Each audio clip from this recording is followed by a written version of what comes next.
Hey everybody, it's Eric Balance coming to you with the Resilient Minds podcast, where I feature beautiful entrepreneurs, thought leaders, and experts in their field, where they help us discover their X factor, their experience of life, only to discover how they were able to accomplish and find out their Y factor, their big why, their purpose in life. So join me as we get to discover the beauty of our minds and how can we really continue to go after the biggest and most wildest dreams while we continue to pursue and manifest our greatest intelligence that comes from the heart. Also, if you haven't, go check out the new alignment course that I've created at www.ericbalance.com/alignment, ALIGNMENT. See you on the show. Welcome to the Resilient Minds podcast, brother. I'm really excited to have you here. It's super amazing to connect with you dearly. Thank you for taking the time. It's super important. And I just want to acknowledge and say thank you for everything that you do, bro. You know, I know G well, and I know that you guys are good bros. And it's nice to, just stay connected with like-minded individuals doing great things, man. So first and foremost, thank you. You're so welcome, brother, and thank you for creating a space for stories and just messages like mine to have wings. So thank you. Bro, it's beautiful because we're just beautiful mirrors of one another. And I just want to start the podcast, where we're really sharing a lot about how our experiences or our X factors, they come into fruition by following our why, following our heart space. And the biggest thing that I've discovered is like, hey, the more that we do that, the more that we can, like you said, allow others to fly. And so if you don't mind, just a little bit about kind of what you're up to right now in the world, what you're creating, and what do you see the next, decade look like for you and the people around you? Yeah, so what I'm up to in the world is teaching everybody how to be kids again and remember the part of their souls that most adults have abandoned. I call it awakening the artist within. And the artist is the little kid that was extremely creative, passionate, powerful, endless amount of energy, brave, all of that. And you see the adults now, they're doing what everybody else wants them to do. And maybe they have these childhood traumas and things that trigger them from childhood, and then they're so quick to be like, oh, well, my mom abandoned me or my dad abandoned me. But when I did all of my research, actually the original abandonment came before mom or dad left. It's ultimately when the little kid abandons what's naturally in their heart. Like if you wanted to drum and you were 2 years old and you're not aware of this, you're 2 years old, but nobody paid attention to you beating on the desk. They kept telling you to shut up, and all of a sudden you start doing what everybody else was paying attention to. That's you abandoning what was naturally inside of you. So the work that I do is I teach people how to remember themselves at the soul curriculum, at the soul level. And it could get dark, it could get ugly, but what is there when you tap back into the natural artist inside of you is a source of power that is stronger than any locomotive engine, that is stronger than any laser beam, because you're now in co-creation with source and everything that is. And I teach people how to tap into that. And when you're in that, you're tuned in, tapped on, vibrating high. You don't have to overcompensate at your work to make something look a certain way so that you can fit in. You're just naturally grounded in your authentic self, nature, and people are just magnetically connected to you. So that's the work that I'm doing in the world. It's ugly, it's fun, it's magical, it's simple, and I know that I was chosen to be one of the lights to bring this to the world, to remind people of who they are deep down on the inside. Um, Yeah, I think that was a loaded answer to I your love it. question. But yeah, Brother, it really resonates.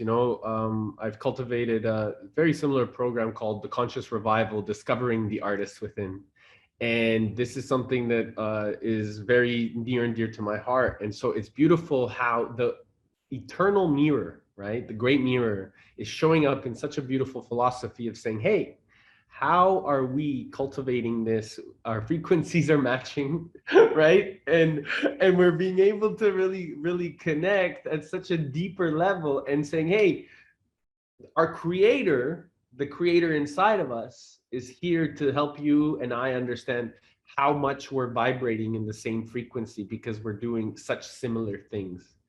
yeah, It's absolutely. really so magic. And I think that, together we get to cultivate and understand, hey, and share with others the beauty of how important it is to follow the art in the hearts. And then you start resonating with brothers and sisters around the world. Trust is built immediately like this because you've Yeah. done the work on yourself to say, hey, I'm willing to step into this sovereign mindset. I also have this like thing called the sovereign mindset. And I love that you're wearing a hat. Actually, you know what? Give me 1 second. Okay, he's gonna go put a hat on. Okay. Like, bro, it's Yeah, like yeah, we have this gift and it's like our crowns, okay? And we have this responsibility, to go out and play, to help everyone else see, what their gifts are. And what I love, bro, about you is like, we've just met and I sense this beautiful, beautiful young soul, mm, and it's has nothing to do with just the words that you're saying, but it's your eyes, the way that you're smiling, and it's beautiful because we're starting to pay attention to that. And I yeah. think, what does that mean to you? Like, how can we educate more of our brothers and sisters to really pay attention to this level of language as well, not just the words, but how Well, we're saying it and what we're doing while we're saying it. What do you think? I've been called pretty much the dog whisperer my whole life and the child whisperer, and neither one of those can speak the English language whenever they're like babies. And I couldn't properly articulate it back then, but what it was is our souls connected. Our souls Yeah. don't have to speak the physical language to speak the same frequency. And now, when I'm around my own daughter, whose name is Soul, and I'm around animals, I pay attention to the way they blink. I pay attention to their body movements, their shoulders. I pay attention to their barks when they're hungry and their barks when they need to use the to restroom. The same thing with my daughter, and I'm like, oh my god, this is like the same thing. And so I nonverbal communication is a higher form of communication than any word that comes out of your mouth. So when you focus on the nonverbal patterns, it'll tell you more about a person than actually what comes out of their mouth. Because I could go out, you and I can go out to a shopping center and be like, hey, how are you doing? 9 times out of 10, every single person is going to say, oh, I'm great. I'm great. I'm great. I'm great. Oh, today is amazing. Deep down inside, I'm dying. Why the F would you even ask me that question? So, what that tells me is there's something that comes before the words, which is the feeling. Because I'm focused on feeling, that language hits me differently than someone who's focused on the words. I'm focused on the fuel that is producing the words. And 75% of communication is nonverbal. So if you focus on training yourself on nonverbal communication, you will have the signs long before words come out. And we haven't been taught this in school. So I wouldn't expect a bunch of people to just know it. We've been taught. It's like, did you hear what I say? That's not what I said. Listen to the words out of my mouth. But I hear the words out of my mouth. Even people that say, I'm fighting for my freedom. They're taking away my freedom. We're going to make them pay. I'm like, if you have to fight for your freedom with that energy, I don't think no one can take away freedom that you haven't yet given to yourself. And so I pay attention to that, but this is not a thing that most people pay attention to. So just us talking about this gives people an opportunity to then start focusing on nonverbal communication, because it'll tell you a lot more in the eyes and the skin and the frequency and the energy before the words come out. I think navigating this part is really something for myself, and maybe this is just in my own reality. I'm starting to. I don't know if it's been always there. I'm certain there's been individuals that have been able to navigate. Maybe it's my own level of awareness, but in your own experience, do you feel as you've been kind of growing since you were a young boy, is this something that has been always prevalent to you, or have you kind of learned about it as you've developed your own awareness? I'll tell you this. I look at my daughter. She's 10 months old. She's been dancing when she was 5 months old. And I don't see any other kids that are straight up. Kids typically go like that. My daughter has perfect rhythm, and you can play any song and it's something that's already inside of her. We did not teach her that. Mm-hmm. So I do believe that you can be born with something and not be aware, and then learn to cultivate it along the way. This is what I I mean. So do you, yeah. so Sorry, go I ahead. know I was born with the gift of connection. I didn't understand what it was when I was a little kid. So I was just like, oh no, I just feel this thing and it happens. Or I don't know, it's like they didn't say anything, but I felt it. And then I guess what they said. It was something that was always there. But then as I started evolving and studying 10-day silent retreats, that spiritual psychology, mastery and transformation training, and doing all of this training that gave me words to articulate a feeling that's always been there. I was born with that thing, and people can cultivate a skill if they weren't born with it. It just might look different. Like my track speed looks different than Usain Bolt's, but I was born a runner. I was born to be a runner. So this is exactly what I mean. I think that where what the belief system is like, hey, it's a direct path. We can all connect deeply to that level of wisdom and that level of connection. The only thing is that we are unaware of so much of it for such a long period of time. So as we kind of learn or are around people that know how to communicate it like us to them, right? So it gives them great gifts to say, hey, I can actually follow that same path. And if I can follow that same path, I can find that level of awareness. And then I could set new intentions. And then I could focus my attention to really uniquely bring out this source of my own artistry or my own artistic expression, right? Yeah. So I'm curious, bro, because this is like, what was the path?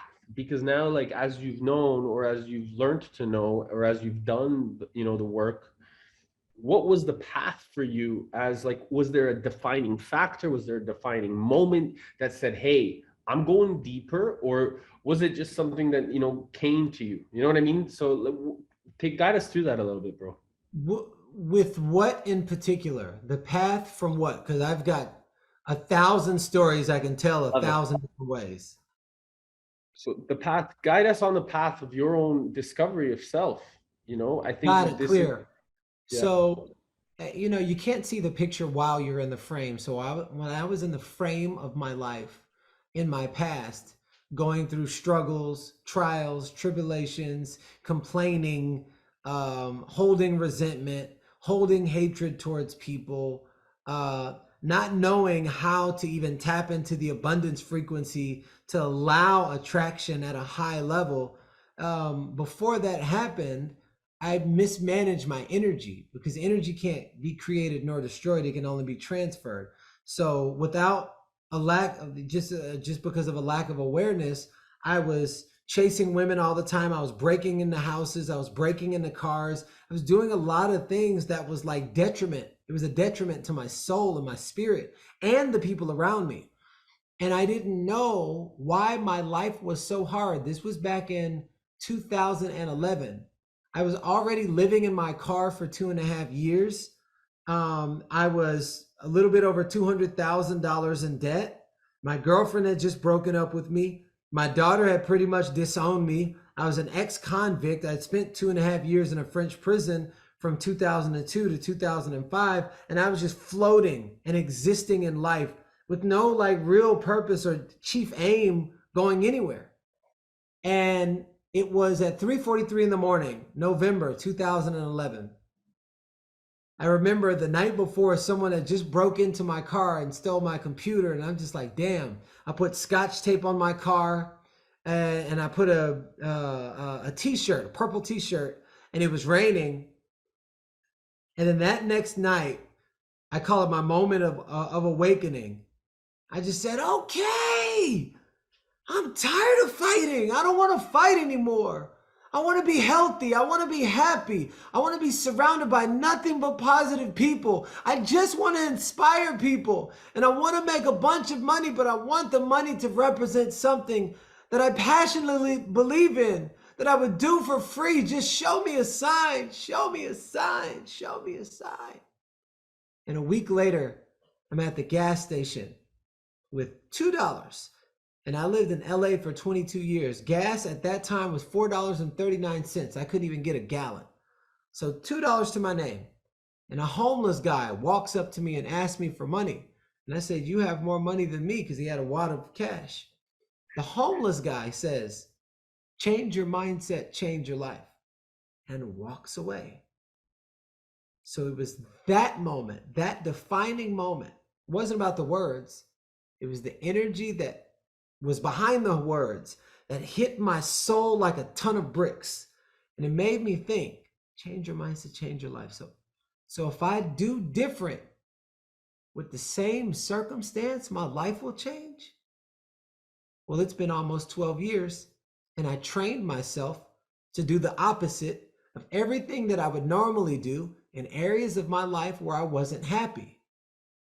And so over and over and over, I just started doing the opposite. Normally I go to the clubs. I stopped going to the clubs. I started going to leadership seminars. I didn't know what that was, but that was what I thought the opposite was. Normally I watch TV on my computer. Okay, so I'd stop that. Then I started listening to audiobooks and personal development. Normally I would do this, and I stopped that, and I did the opposite. Well, because I'm 12 years removed from the space that I was killing myself internally in, I'm also the opposite direction. So my life is a direct flip from where I was almost 12 years ago. And it has exceeded my wildest dreams times 10, and continues to expand and grow and flow. And the people around me, they're matching the frequency that I'm in and on. It's interesting how you needed that moment of like that energy from that homeless gentleman to give you that question or that statement, just to, it's like something, like you said, it wasn't the words, it was the way that it was said, or it was the energy behind it, or it was the person even that said it, you know what I mean? And all of a sudden, what clicked? There was like what was it that, did you feel it inside? Did you just like understand, like, what was it? Was it something like, okay, fuck, I need to take more responsibility, I need to step into this? Like, what was it that like was ignited, and where was it? You remember? Typically when the universe sends you signs, most people don't listen because they're so Yeah. busy in their heads doing what they, well, I got to go to this putt golf game. And it's like, oh, I'll get to it later. I wasn't listening to the signs of life. And what the signs of life is I'm going to remove your girlfriend. I'm going to remove your daughter. I'm going to remove your mom. I'm going to remove your job. I'm going to remove your money. I'm going to remove your car. And what I was left with was myself. And I was so broken down to the point where when you strip everything away from man or human, and all that person has is themselves, that's when you'll see the true version of them. And I was so broken down in a state of humility that I would actually listen to a homeless person. So there was no resistance because I had no more fight in me. Mm-hmm. And so typically in my path and process, when I don't listen, things get removed from my life to try to get my attention. And they get louder and stronger and more powerful and louder and stronger and more powerful until bam! That was my bam. And I unconsciously decided to listen, implement, and because I listened and implemented every day over a long period of time, my life is the result of my implementation. So the feeling was, it was like a rock bottom that bounced me right back up into reality. And now, today, 12 years later, you have a family, you have a child, and you're creating change everywhere you go with great frequency, great people around you. Been able to retire my mom, travel to speak in 75 different countries, best-selling book called Change Your Mindset, Change Your Life. Sold damn near 100,000 copies with no PR and no marketing. It's just like straight up information going out to the people and they spreaded it. Multiple 7-figure businesses, been able to speak on stages, 55,000, 60,000 people. No management. It's just like me putting out information. And I know that's not typical, but man, there's something that happens when you get yourself in your natural state, in your natural rhythm.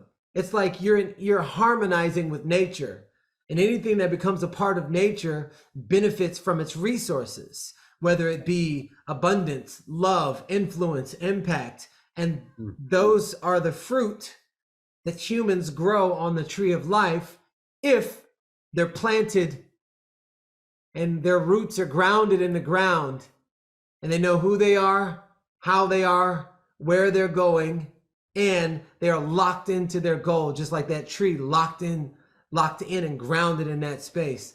Boom, the fruits come out. So I am grateful for the journey because it allowed me to see who the real me was outside of trying to fit in to everybody else's group or trying to be seen instead of seeing myself and then other people seeing me see myself.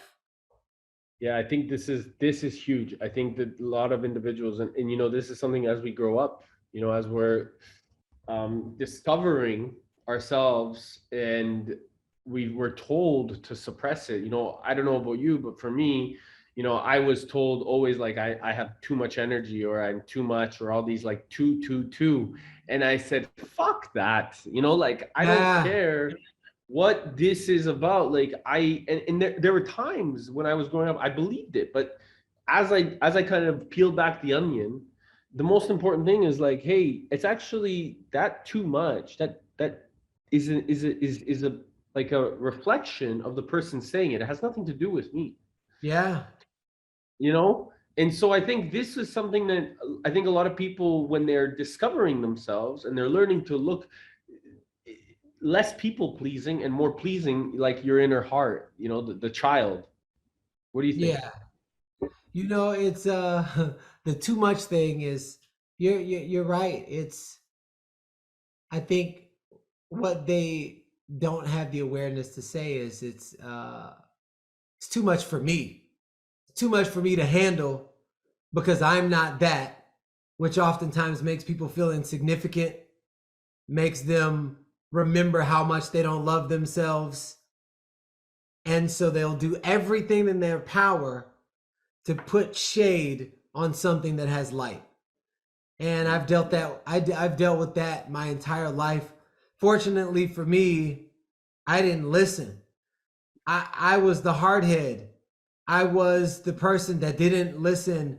And I'll never tell someone not to go to school, but I am so glad that I did not get caught up in immersed in the school system. It's designed to keep you average. 300 something years, the school systems have not changed. Publicly traded school systems. And then we're wondering why there's only 1%, 2% wealthy in the world, possibly because they're operating off of a different training stimulus. You want to change people, you don't change the people, you change the system at which they're learning. And that's what changes the people. And so for me, it is a very difficult job to do the work that I'm doing and go one person at a time while wanting to change the world. So in my head, I'm always thinking about the system of learning. And so now my daughter, she will not come up in the same system that I came up in. Fortunately, I just was hard-headed and got trouble all the time. So I always got kicked out, didn't get caught in it. But my daughter will not come up in a system where it's designed for her to be average. She will know who she is by the time she's 2 years old. She will know, and she'll be very clear on that. So Do you all think, of it, yeah, go ahead. no, sorry. I'm just saying, like, do you think that people need to, like, I always say, especially with our children, or like, I don't have children yet, but I can't wait one day. Do you think that the most important thing as we are evolving and helping our children cultivate this awareness, it's about not necessarily going out there and changing the world, but understanding and changing the way that they see the world. And so when they Yes. start seeing, you know what I mean, it gives them more of an understanding to curate a philosophy that's maybe more compassionate or understanding, or just wanting to really help and see kind of the benefit or the good in knowing that everybody is doing the best that they can with the knowledge that they have. Like, what are your thoughts on this? I'm just Yeah, what so many people have asked me, they're like, how did you learn how to be an influential person? How have you impacted so many people? I was like, man, before I shared the world what I was truly going through, I was trying to change the world. And then that's when I realized, when I fell on hard times, I can't make anybody change, but I can change myself. And then so I started making myself a priority and just learning more about me, why I think a certain way, why I speak a certain way, why my actions are a certain way, why my results are the way that they are, and why my energy is a certain way. And the more and more I learned about me, and I started learning and like really researching and asking, the more and more I learned about me, I noticed how people were changing around me. People don't do what you say, they do what they see, and they respond to how they feel, because that energy just wraps people, especially whoever's closest to you. So I changed myself. I transformed myself so much. I still got the same drive, but my actions, my energy, the frequency that that's oozing out of me, not the same that it was from when I was younger. And more and more on the daily, people are like, man, I saw you and you retired your mom. That inspired me to do this thing. Oh, I saw you and I saw you. And I was like, wait a second. You don't change the world. You changed yourself. And then you share with the world how you did it, because you can't be what you can't see. So when other people see change in you and you can articulate it, that gives them a permission slip to say, me too. And then soon you look up 5, 10 years later and you have the image of changing the world. Yes. This is something that I think is the most beautiful thing, because if we identify, with this type of internal change, and I'm certain that you do this within your program and the way that you speak. And so what is it like? Do you feel that the frequency within, right, as we because we're the universe. Let's be clear. We have the creator in our heartbeat. Like, we're part of the universe. So knowing this, and knowing that we have these dreams or belief systems or knowings, is it now less of needing to like prove oneself and more about just kind of sitting there and knowing who you are, and then everything just starts to come to you? Well, technically, sitting there knowing who you are and everything just starts to come to you. Unfortunately, most people don't have the bandwidth to hold themselves in that way. They don't. They're too distracted. So Distraction. you can't just say that. You can't just give a baby pre-calculus when they haven't even learned the ABCs yet. And so that's why when you and I were in kindergarten, we couldn't have just taught ourselves the ABCs. We actually had a teacher and we were around other students. And you grew, you learned language through groupthink. And you did A, B, C, D, E, F, G over and over and over around a collective, and you had a teacher. So to get somewhere where you've never been before, it's important for you to see it. It's very, very, very important for you to see it, because it doesn't just come. It's like, oh, I'm gonna be an Olympic athlete. Well, if you've never seen an Olympic athlete or heard of it, it's not gonna just come out of nowhere, unless you were the inventor of the Olympics. Or to feel it. Do you know what I mean? Like, are you saying to model, like to see a model of somebody? Is that you see an example, but it elicits a feeling. Yeah. So when you see an example, it elicits a feeling inside of you. Yeah. And that feeling is like, oh my God, I want that. Mm-hmm. But you see what you want. And so I think having examples of what it looks like to be on fire for life, to be in purpose, on purpose, and be in integrity with that, and teach what you're actually living, gives other people permission to say, that's the kind of person I want to learn from. Yeah. That's the kind of person that I'm modeling my success after, because I resonate with everything that he's doing or she's doing.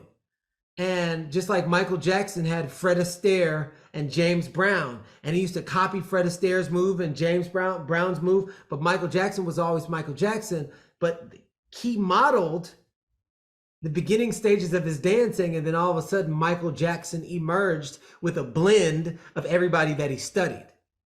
Like, everybody studied somebody, because creation exists, but nobody really is creating anything. What they're doing is passing on information that's been here from ancient times.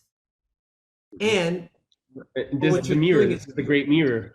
Yes. Right. So what you're doing is creating your own way of articulating it, but creation is just information being passed through from channel to channel to channel. So what I do ultimately is I teach people how to unblock their channel, which is the spiritual instrument that houses infinite wisdom inside of your skin container.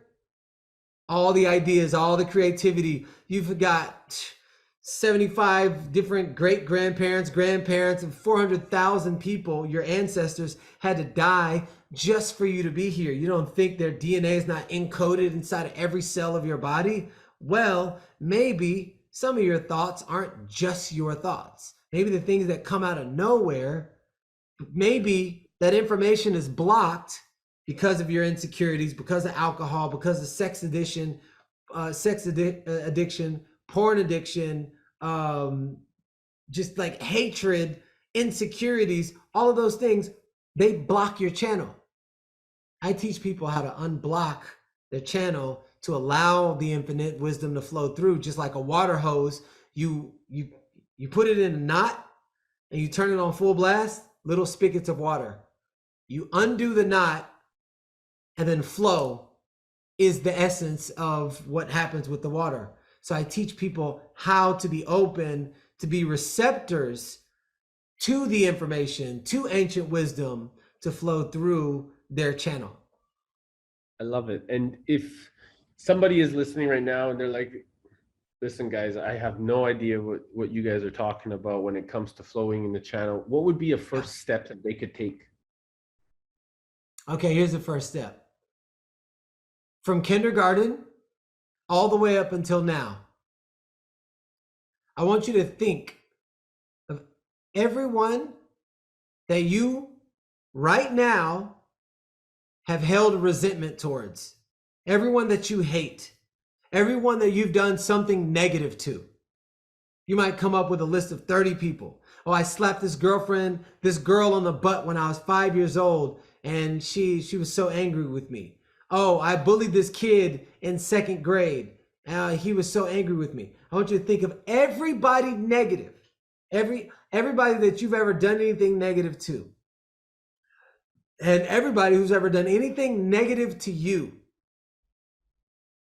And I want you to write them all on a list with the intention of apologizing to them for your part. Not about what they did to make you angry, and not about what they did to make you do something negative, whatever. You're in full 100% responsibility, and you're clearing yourself and you're freeing yourself from hatred, from a lack of love, from insecurities, from self-doubt. You're freeing yourself from all of those things by apologizing, first forgiving yourself, forgiving the other person, and then apologizing for what you did. People remember how you made them feel the last time you had an experience of them. And every single time they see your photo on Facebook or Instagram or LinkedIn or whatever, one of the first thoughts for most people, not everybody, for most people, is how you made them feel last. If you got a list of 75 people, now imagine what happens to a heart that comes from the essence and the frequency of freedom and love and says, will you forgive me? Will you forgive me? I apologize. I am sorry. Will you forgive me? To 75 people. You have literally freed yourself from the entanglement of the open loop that you created that is literally housing specific energy in your life right now. It is very difficult. And when you do it, I want you to pay attention to the random things that are positive that then start to take place in your life. Love it, man. Important. And I think that a lot of us this is like when because I was addicted to drugs when I was 16 to 19, and so this was is almost that when I went to rehab, we did the part of the 12 steps. It was really good, like to really take the time and apologize and go back to these connections. And I think that this is something similar but different, of course. And I remember being able to do this and then going to places and then feeling like compassion, right? Like it's the highest form of love, right? Like you do this for yourself, really, and then at the end of the day, you do it for yourself first, and then you can do it for everybody around you. One thing that you really talked about, which was really special, I mean, a lot of all of it, but one thing that I picked up on is this amazing gift of leaving something or a relationship, experience or person's connection better than when you found it. And to me, this is integrity, and it's really a beautiful piece. And so I think that the way we do one thing is the way that we do everything. I really believe in this, and life is made up of patterns. And if we can start recognizing these patterns, we start to identify with different, like you said, generational, ancient traumas. And integrity is really, I think us as our mirrors, right, as our creator runs through us, through you and through me. And as I see you, my brother, I feel like we have the same intention and integrity being something that how can we together, you and me and our beautiful communities and what we're doing in the world, leave this world behind better than when we found it. Just like we do in what how we do one thing is how we do everything. So this has been a question for me since I was a little boy, you know? Um since I was a little tiny boy, bro. Like, always like, hey, when I leave this place, like I just want to make it more happy and more excited and more expressive. And I want people to feel safe. And I think that this is something that is really important because I think most of like our inner child really wants to do that for our future generations. But I think that a lot of men and women, perhaps, I can only speak for myself, maybe aren't tapping in deep enough to take that responsibility. And so I'm just curious to know what you think because it's really near and dear, as you can tell, to my heart. Yeah. I mean, again, it goes back to personal example. Yeah. I can be responsible for myself and how I show up. So the more change I make, the more the difference I make in the world, I already know that I'm leaving this world better than I found it. Because before I started doing this work, you didn't have me. You didn't have my gifts out in the world.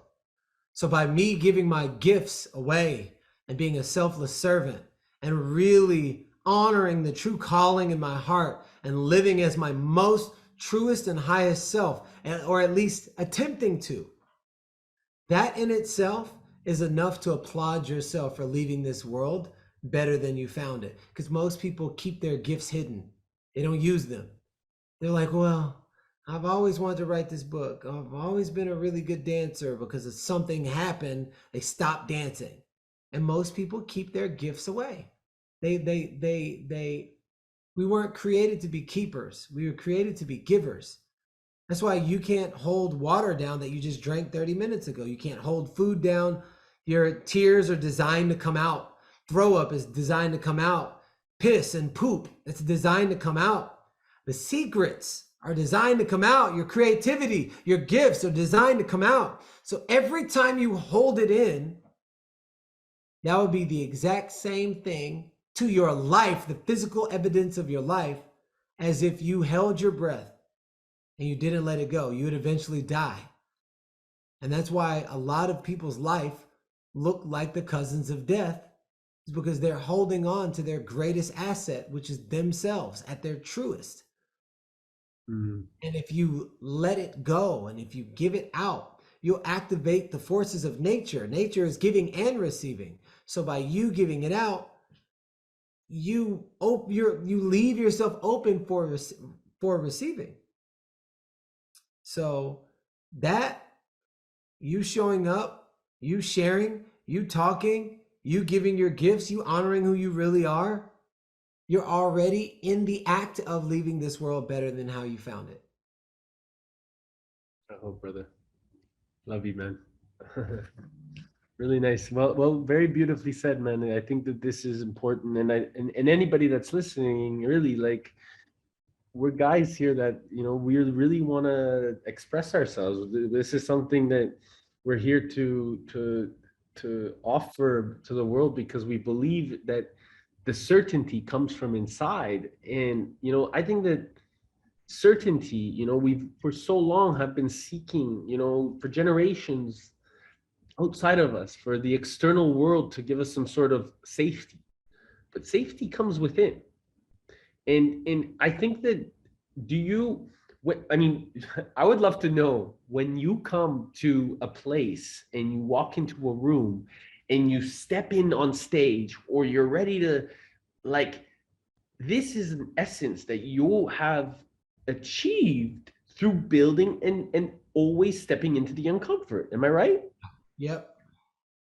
And so as you do this, as you are willing to, like you said, share it, express it, consciously, design your future, design your present moment, design your life, you're embracing your energy and your confidence and your conviction in the certainty that you can show up and to make a change for other people.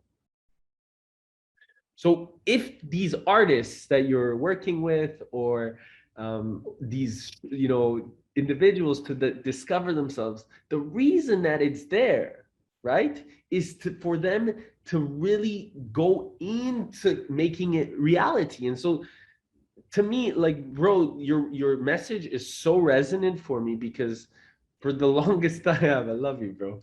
For the longest time, there's, especially as men, bro, we've been like, the patriarchy has ruled. Again, for me, this is maybe in my reality, and I'm not saying for everybody. For me, it's very much so about masculine, like aggressive, big, strong, dangerous. And this was a really important thing that I needed to learn, because all of what society had told me for a very long time as I was growing up was that I needed to be scary. And and I was like the opposite of the person I am today. And then it was like peeling back this like fucking crazy gorilla, and allowing myself to really come forward. So to me, I think that what you're doing is really beautiful, because this is something that speaks to me. And if somebody is out there feeling dark and disheartened, and like they can't, or a man, specifically, I'm speaking to men right now, because this has been something that for us, the woundedness doesn't need to happen. And I want to know about your experience. If you talked about prison, and going into this, the woundedness, where did that come from, and how were you able to come out of that wounded masculine like message of your own?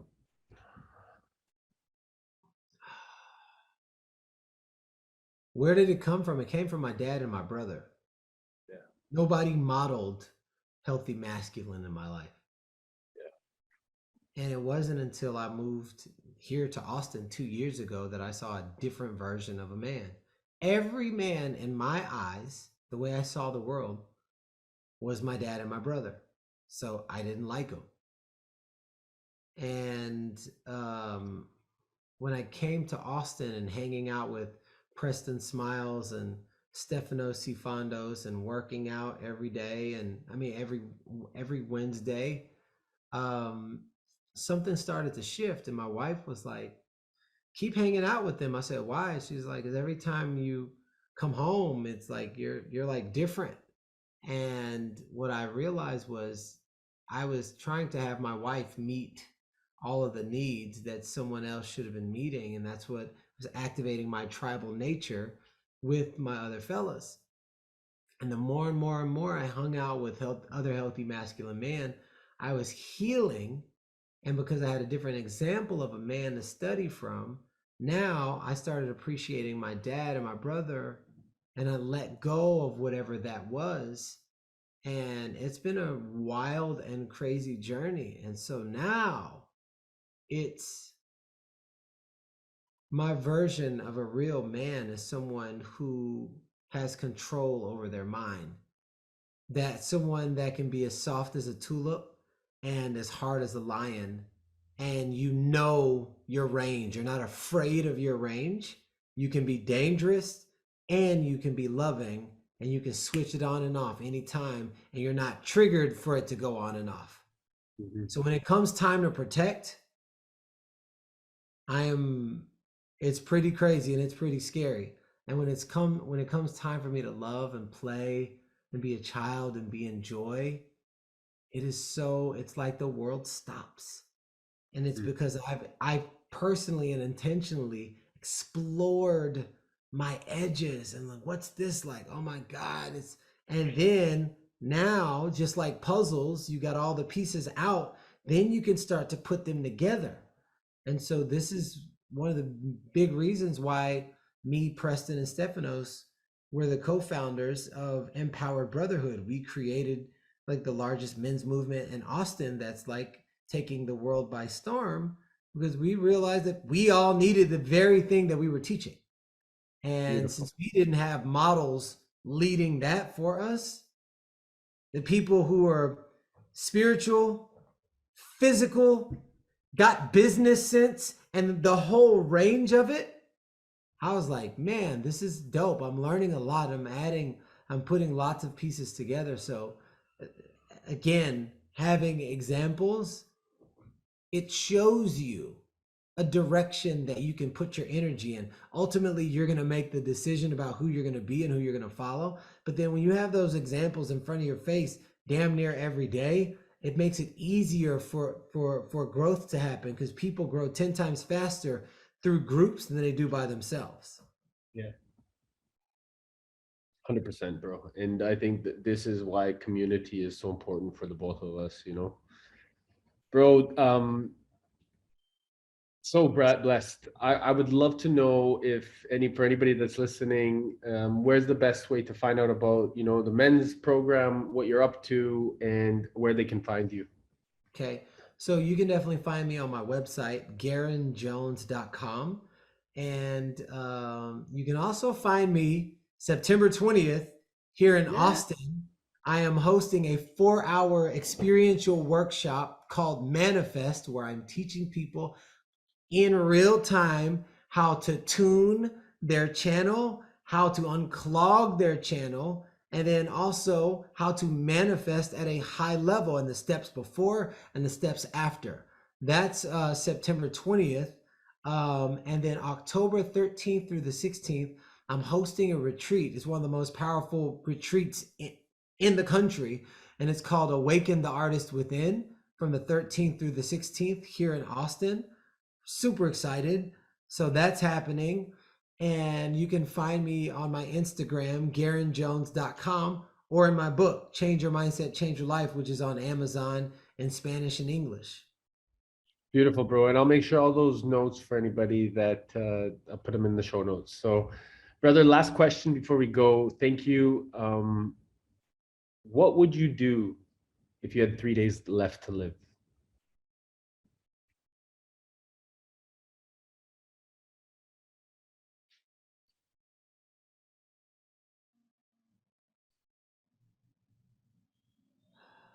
First thing I would do,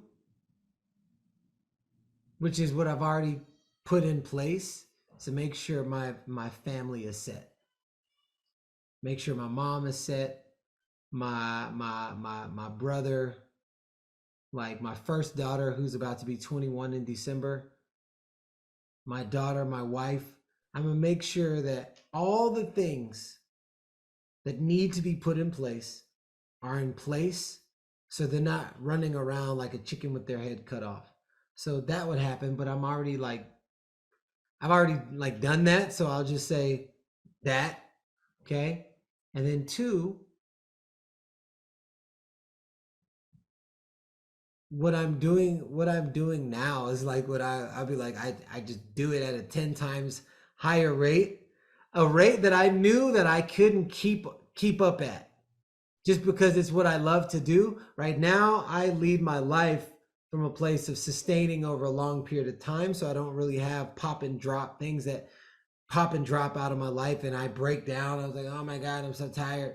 Like, I do things so I can sustain over a long period of time. So I would do what I was doing at a 10 times higher rate. I'm like, yo, I might as well go out on my shield doing what I know I am called to do. That's number 2. And then number 3,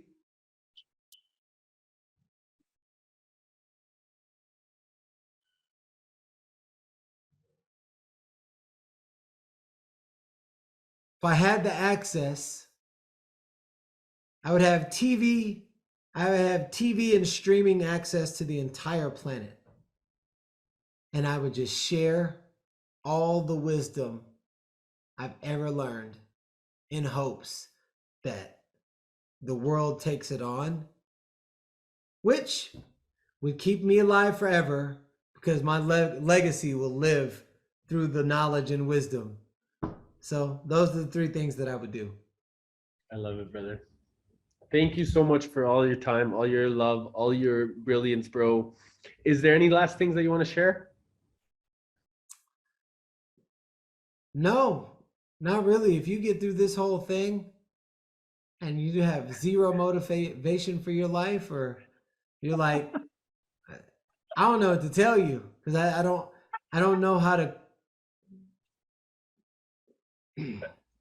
I don't know how to coach like mutes. It's like what comes from the heart goes into the heart. And I poured my heart out, and so did you on this. So if you didn't feel it, you didn't feel it. But if you did, you already know what to do. Exactly. Bless you, brother. Thank you, man. Hey, everyone, and thank you so much for listening to The Resilient Minds. I hope you enjoyed the show. Please make sure to go comment and like and follow us on iTunes or Spotify. And please make sure that if you really love this, to share this episode.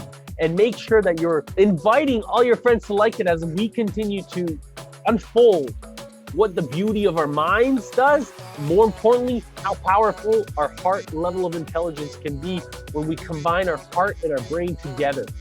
And more importantly, check out the alignment course that I've created. It's seriously there for you to take advantage of at www.ericbalance.com/alignment. See you on the next show.